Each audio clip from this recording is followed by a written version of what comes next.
कहानी पुष्पा राजू भूत। 4 घंटे बस से सफर करने के बाद मयंक रामपुर गांव पहुंचता है। बस रुकती है और मयंक उतरता है। बस से उतरने के बाद मयंक चारों तरफ देखता है, लेकिन उसे कहीं कोई नजर नहीं आता। गांव की सड़कें सुनसान हैं, कोई आदमी नजर नहीं आ रहा। हद है यार, इन लोगों को मालूम था कि मैं 12 बजे पहुंच जाऊंगा, फिर भी कोई नहीं आया लेने। मयंक अपना मोबाइल निकालता है और फोन लगाता है। हेलो मोहन, तुम आए क्यों नहीं मुझे लेने, जबकि मैंने तुमको बताया था कि मैं 12 बजे पहुंच जाऊंगा। भारी बैग है मेरे पास, कैसे आऊंगा? और यहां कोई आदमी भी दिखाई नहीं दे रहा। गांव के सब लोग कहां गए? जल्दी आओ। उधर से मोहन ऐसे बोलता है जैसे वो डरा हुआ है। क्या हुआ मोहन, तुम डरे हुए लग रहे हो? कोई बात है क्या? कोई बात है तो बताओ और जल्दी आओ। लेकिन मोहन आने से मना कर देता है और फोन काट देता है। अजीब आदमी है, कुछ बता भी नहीं रहा और गांव में कोई दिखाई भी नहीं दे रहा। यार कुछ बात तो जरूर है। चलो अब खुद ही चल के देखते हैं कि क्या मामला है। मयंक अपना बैग उठाता है और मोहन के घर की तरफ चल पड़ता है। कुछ दूर जाते ही उसे एक आदमी दिखाई देता है जो एक कंधा ऊपर करके और दूसरे पैर को जमीन पर घसीटकर चल रहा था।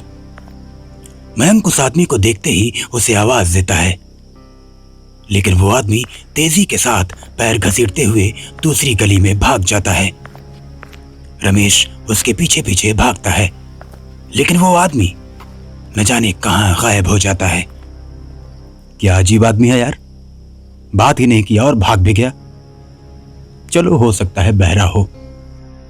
तभी मयंक को एक औरत दिखाई देती है। औरत भी अपने कंधे ऊपर करके और पैर घसीटकर चल रही है। औरत को देख मयंक उसे भी आवाज देता है, लेकिन पहले वाले आदमी की तरह यह औरत भी पैर घसीटते हुए तेजी से भाग जाती है। ये देख मयंक को अजीब सा लगता है। वो सोचता है, दोनों बहरे तो नहीं हो सकते, ये मामला आखिर है क्या? और अब मयंक सीधे पहुंचता है मोहन के घर। मोहन के घर के आसपास भी सब सुनसान रहता है, कहीं कोई नजर नहीं आता। यार हुआ क्या है इस गांव को, कहां चले गए सब लोग? कोई दिखाई भी नहीं दे रहा। जो दिख रहा है वो लंगड़ा कर चल रहा है। इतना सोचते हुए मयंक मोहन को आवाज लगाता है, अरे मोहन, मैं आ गया। अरे अब तो बाहर निकलो, कहां चले गए? तभी मोहन अंदर से निकलता है। मोहन को देख मयंक हक्का बक्का रह जाता है, क्योंकि मोहन भी ठीक वैसे ही कंधे उचकाकर और पैर घसीट कर चल रहा है जैसे गांव के लोग चल रहे थे।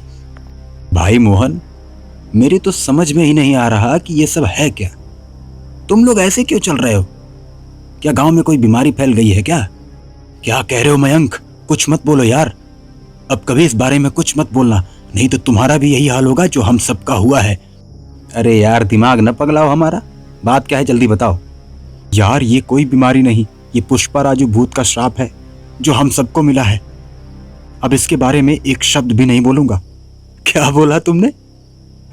पुष्पा राजू भूत?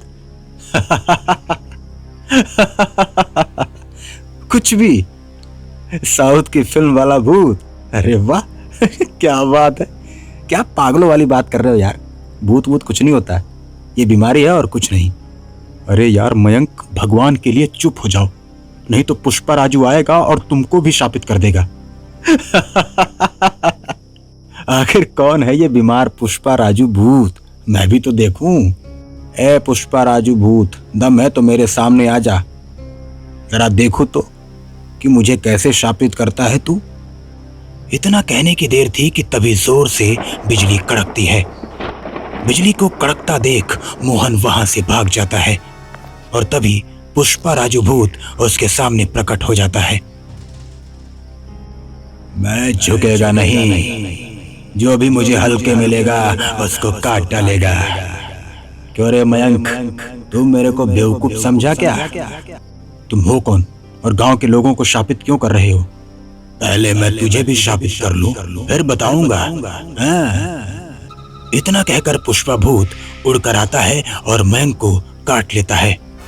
पुष्पा भूत जैसे ही मयंक को काटता है तो मयंक गिर जाता है और जब उठता है तो उसका एक कंधा ऊपर उठा हुआ, एक पैर टेढ़ा है और मयंक भी पैर रगड़कर चलने लगता है। देखा तूने मेरा कमाल, धीरे धीरे पूरी दुनिया को टेढ़ा कर दूंगा। आखिर तुम लोगों के साथ ऐसा क्यों कर रहे हो? जब मैं साउथ की फिल्म देख कर आया था और हीरो की नकल करने लगा था तो मेरा खूब मजाक बनाया गया था। देखते देखते गांव के और लड़के भी फिल्म देखकर मेरे जैसे नकल करने लगे थे और सभी अपना पैर घसीटकर चलने लगे थे। लेकिन लोगों को लगता था कि गांव के बच्चों को मैंने ही बिगाड़ा है। मैंने बोला कि इसमें मेरी क्या गलती है, लेकिन कोई मेरी बात मानने को तैयार नहीं था। कई बार लोगों ने मुझे मारा पीटा भी कि मुझे पीटता देख बच्चे पैर घसीटकर चलना छोड़ देंगे, लेकिन बच्चे नहीं माने और पैर घसीटकर चलते रहे। अब मेरा घर से निकलना मुश्किल हो गया था। एक दिन मैंने तंग आकर आत्महत्या कर ली और जब मैं भूत बना, गांव वालों को सबक सिखाने की सोचा कि जिस वजह से मुझे मारा पीटा गया है वैसा ही सबको बना दूंगा। अब तो तुमने सबको परेशान कर दिया। सब लोग घर के अंदर बंद हैं, कुछ लोग डर की वजह से मर भी गए। अब तो तुम्हारा बदला पूरा हुआ। देखो, सबकी तरफ से मैं माफी मांगता हूं, सबको माफ कर दो। ठीक है, लेकिन एक शर्त पर। मैं सबको ठीक कर दूंगा तो तुम मेरी मुक्ति के लिए पूजा करवाओगे और मुझे मुक्ति दिलवाओगे। मयंक पुष्पा राजू की बात मान जाता है। गांव के सब लोग पहले जैसे हो जाते हैं। तब मयंक और गांव वाले मिलकर पुष्पा राजू भूत के मुक्ति के लिए पूजा करते हैं और पुष्पा राजू भूत को मुक्ति मिल जाती है।